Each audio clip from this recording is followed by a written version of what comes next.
A solo 10 kilómetros de Ciudad del Este, en el distrito de Presidente Franco, se encuentra este punto turístico y es uno de los más emblemáticos de la región. Estamos llegando al hito Tres Fronteras. En este hermoso lugar se encuentran los tres países, Argentina, Brasil y Paraguay, y podemos ver de que a través de la confluencia del río Iguazú y Paraná, la unión de los ríos realmente crea un paisaje imponente donde se puede observar los territorios de los tres países en una misma panorámica.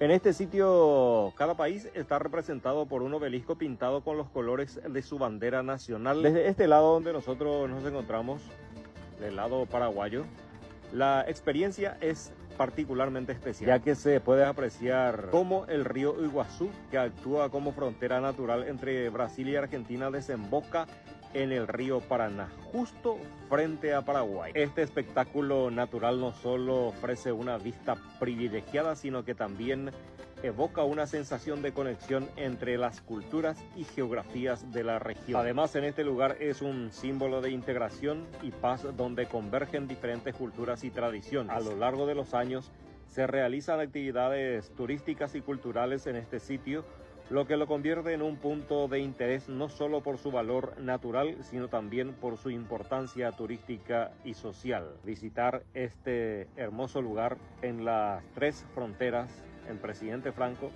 es una experiencia que combina naturaleza, historia y la rica diversidad de la región fronteriza. Primera vez que estamos en este hermoso lugar disfrutando de este maravilloso paisaje.